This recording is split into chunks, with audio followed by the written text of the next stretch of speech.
absolutely think violence is a problem. I literally do the funerals, or at least host, for this year, over half of the homicide victims. And over probably the last 10 years, it has been about that average for me. Whew.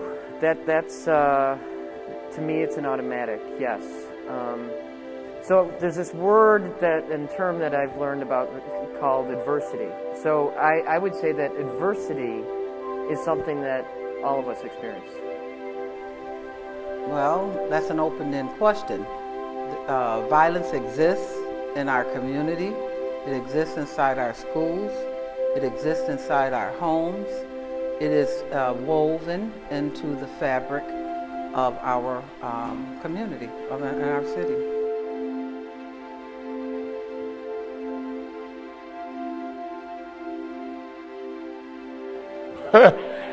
Absolutely. Many of them were telling me they deal with violence every day when they come out of school, and not just that school, and neighborhoods. And so it's big, and especially here in Buffalo and in inner cities. In a multitude of ways. First of all, if you're living in an environment at home that perpetuates violence, you are more likely to act violently versus talking or communicate to someone. The bullying syndrome that exists inside of our schools. Absolutely. And because I've learned about the brain science, we know that violence can create many different types of mental emotional reactions in people.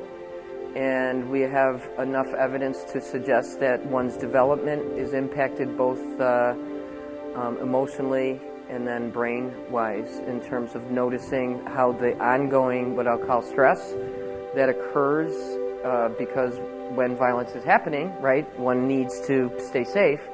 So to stay safe, usually most of us would have to stay on some level of hyper-alertness or awareness to manage.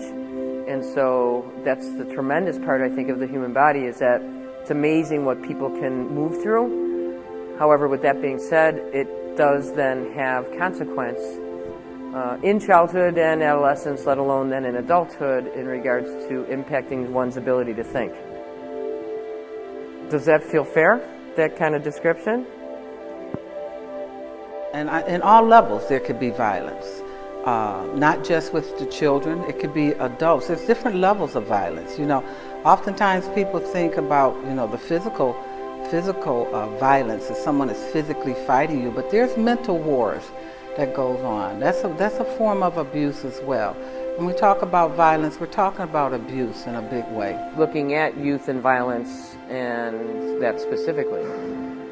Personally, I haven't. I've been in the practice world looking at it, but there is evidence now that absolutely connects violence with impact on youth.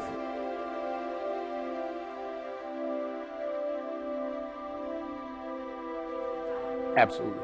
Absolutely. Education is education, regardless of whether it is in school or in a classroom or in a community.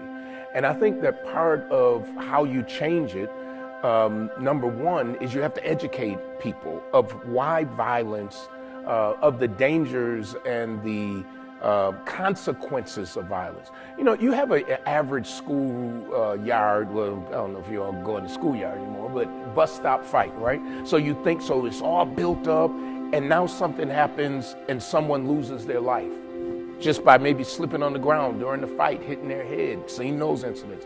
And we don't realize just how dangerous it is to our future. And so part of the problem for violence and for fighting is when people feel they cannot articulate what they feel.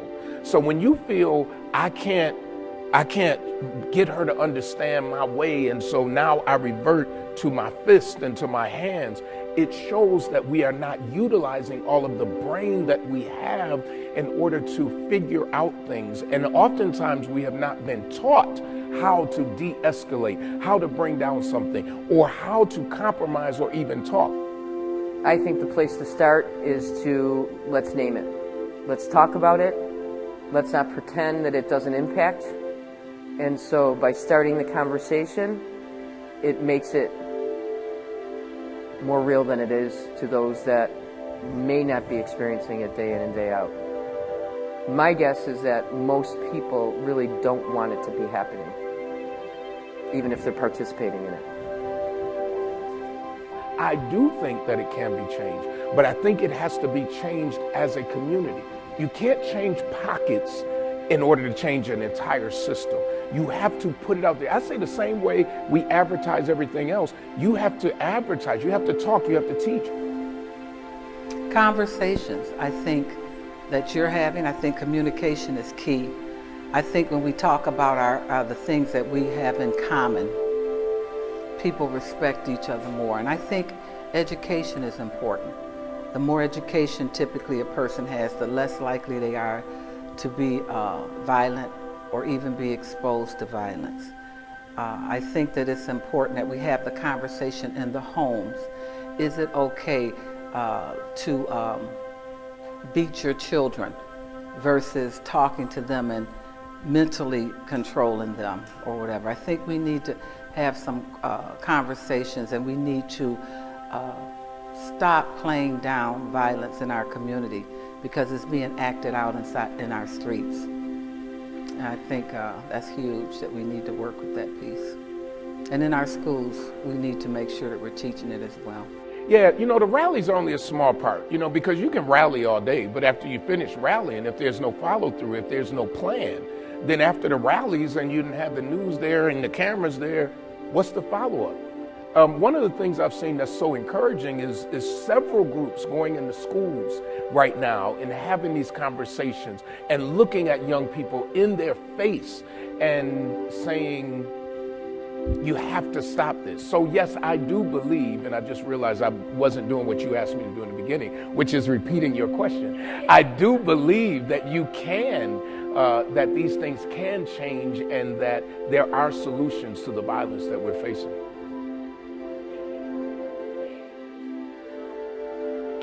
You're welcome.